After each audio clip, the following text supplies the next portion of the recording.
सत श्री अकाल, नमस्कार। मैं हूं रमेश जसवाल, ज्ञान कोश क्लासेस से, ज्ञान कोश एकेडमी से आपके लिए और क्वेश्चन लाया हूं। टेस्ट सीरीज नंबर 2 पॉलिटी पे क्वेश्चन है। आज का टॉपिक है लेजिस्लेटिव काउंसिल के मेंबर्स या लेजिस्लेटिव काउंसिल के बारे में जानना। अब लेजिस्लेटिव काउंसिल क्या है? हिंदी बोलते हैं विधानसभा परिषद। एक तो होती है विधानसभा यानी लेजिस्लेटिव असेंबली, 28 स्टेट्स में है, जम्मू कश्मीर यूटी में है, दिल्ली में है और पुडुचेरी में है। तो 28 + 3 यूटी में हमारी है लेजिस्लेटिव असेंबलीज। ठीक है, इसे कहते हैं यूनिक कैमरल। अगर एक हाउस है, अगर दूसरा हाउस भी है, अगर लेजिस्लेटिव काउंसिल भी है, 6 स्टेट्स में है वो 6, उसको बाई कैमरल कहते हैं। 2 हाउसेस, जैसे पार्लियामेंट के लोकसभा और राज्यसभा होते हैं, ऐसे स्टेट में लेजिस्लेटिव काउंसिल अपर हाउस हो गया राज्यसभा की तरह, और असेंबली होगी विधानसभा लोकसभा की तरह। तो 6 स्टेट्स में, 6 स्टेट कौन सी हैं?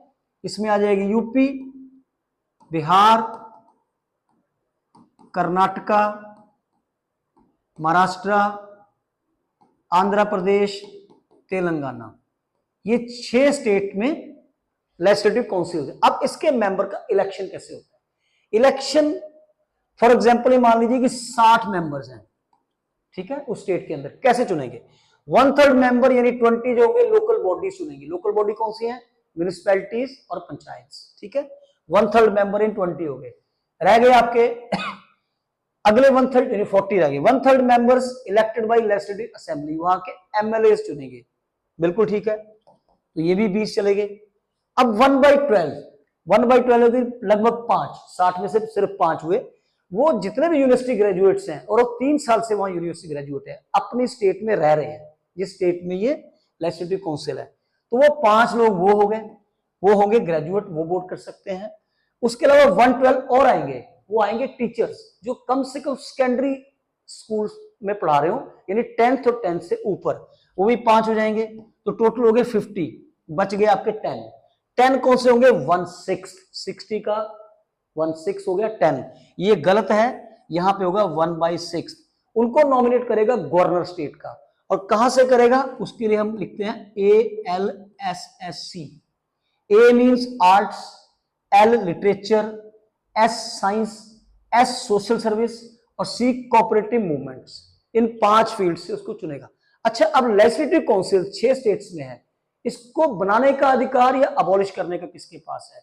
देखिए, बनाने का अधिकार पार्लियामेंट ही करेगी सिंपल मेजोरिटी से, लेकिन रिकमेंडेशन किसकी होगी? स्टेट की असेंबली की।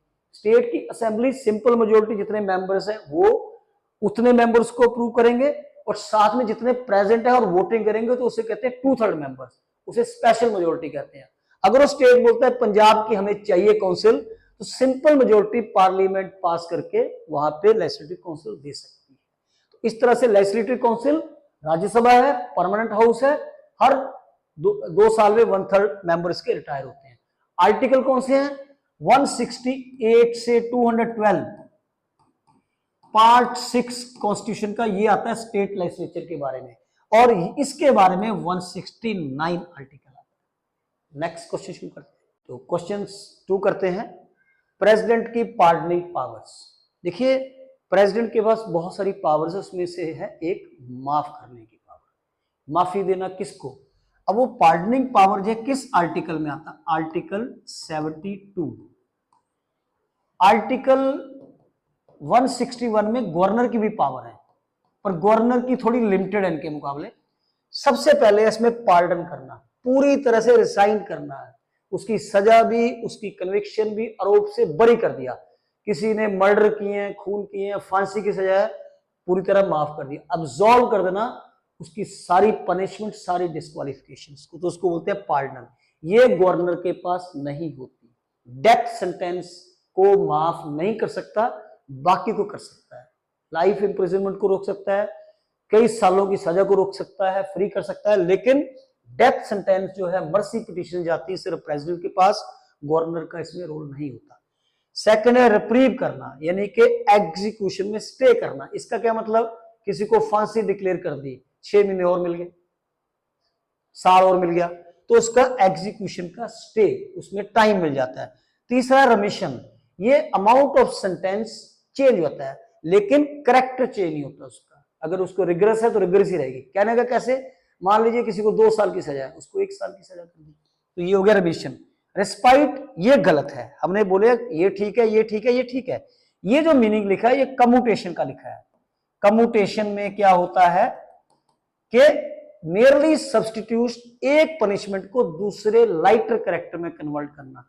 मान लीजिए किसी को इंप्रिजनमेंट की सजा मिली है, ठीक है, या डेथ पेनल्टी मिली है, तो उसको ट्रांसपोर्टेशन कर दिया, कंट्री से बाहर भेज दिया। ट्रांसपोर्टेशन वाले को लाइफ इंप्रिजनमेंट में कर दिया।